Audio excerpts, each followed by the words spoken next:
So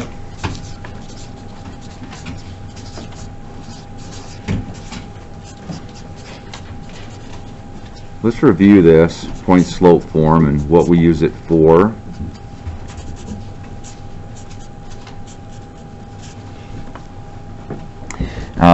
When do we use point slope form?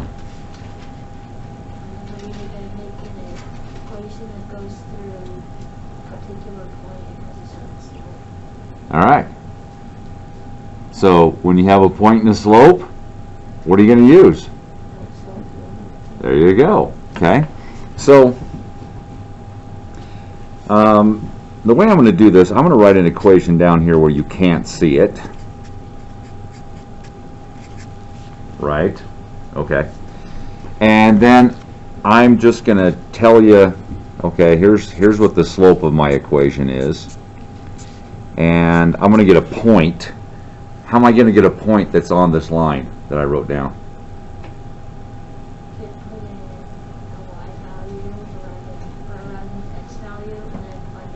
You guys agree with that?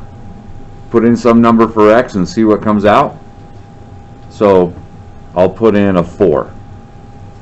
So I put a 4 where x is, and I get -2 coming out of the equation.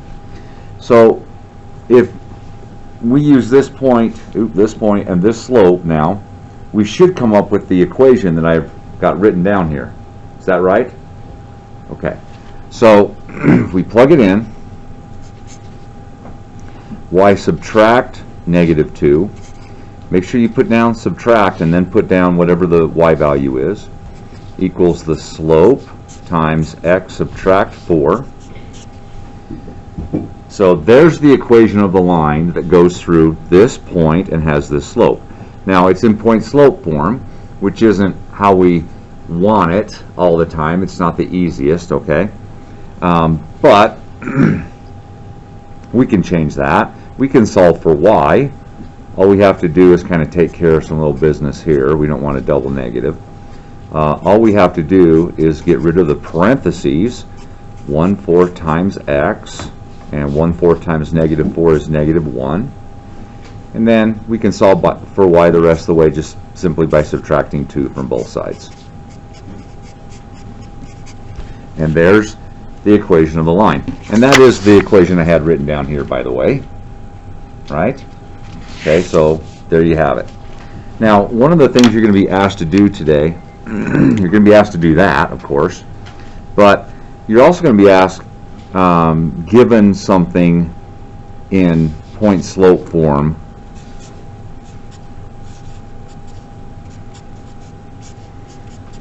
to graph it when it's in point slope form.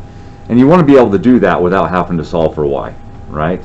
So you need to realize that the point that it goes through is +4, -2, not -4, +2.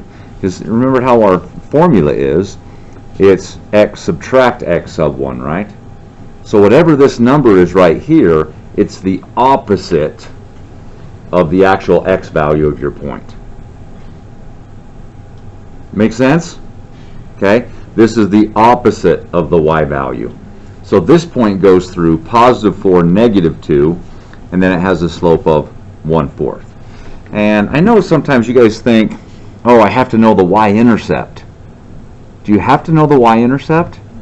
No, all you have to know is a point and a slope.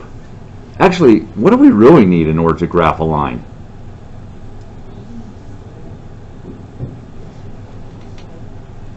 What makes a line? What's the minimum you have to define a line? 2 points. Hey, did you all hear that? How come I only got one answer? How many points does it take to define a line, guys? 2. Okay, so all we need is 2 points. So if I give you 2 points, or if we have a slope and a point, well, that's really going to get us 2 points. That's all this is doing, because when we look at the graph, let's see.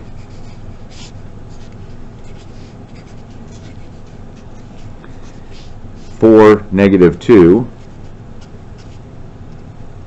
Okay, when we put that point on there, and then we take our slope and we go up 1 over 4, 1, 2, 3, 4, up 1 over 4, okay, now I have 2 points, don't I? So that's all the point and the slope do for you, is get you the 2 points so you can graph the line. Make sense? Yes? Okay. All right, so what if, now I'm going to write another equation down here.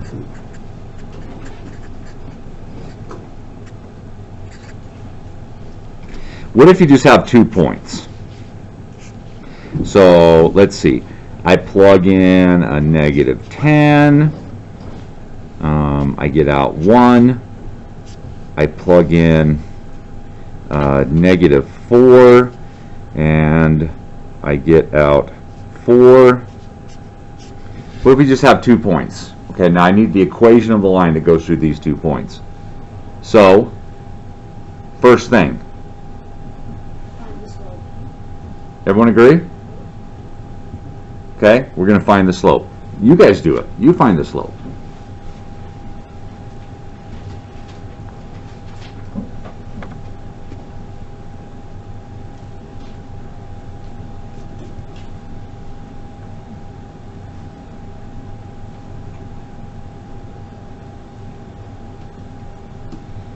So change in y on top, and then the change in x on the bottom, right? So y minus y on top, and then x subtract x on the bottom.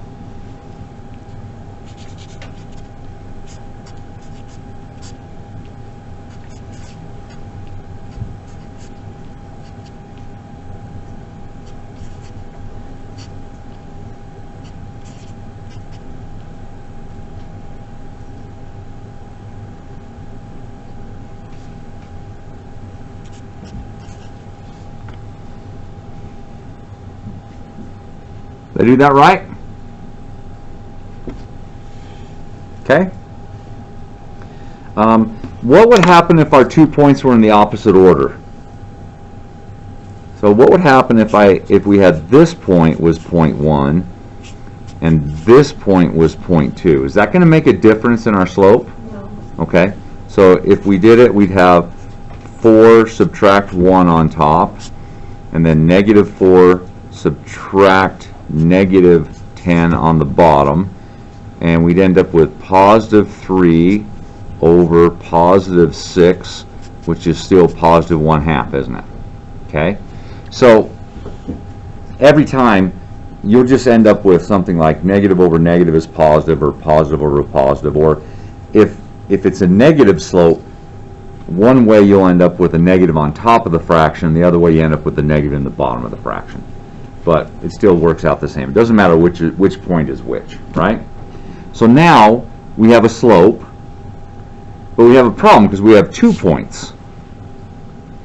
Does it matter which point we use? No. Okay, so Creek's team, over there, you guys are going to use this point and our slope, right? And Ecker's team is going to use this point and our slope. Go.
Isn't that amazing? That it doesn't matter which point on the line that you use. if you use any point on the line, and how many points are there on the line, guys?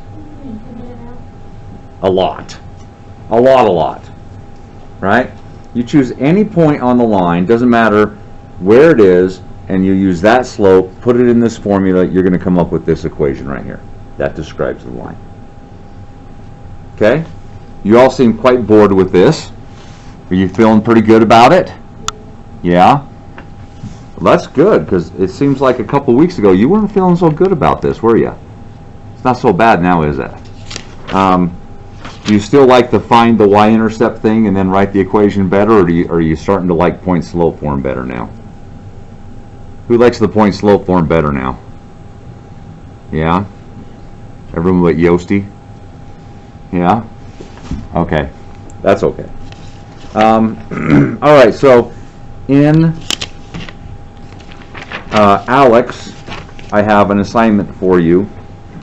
Has a bunch of parallel line stuff, transversals, and also a bunch of this point slope stuff.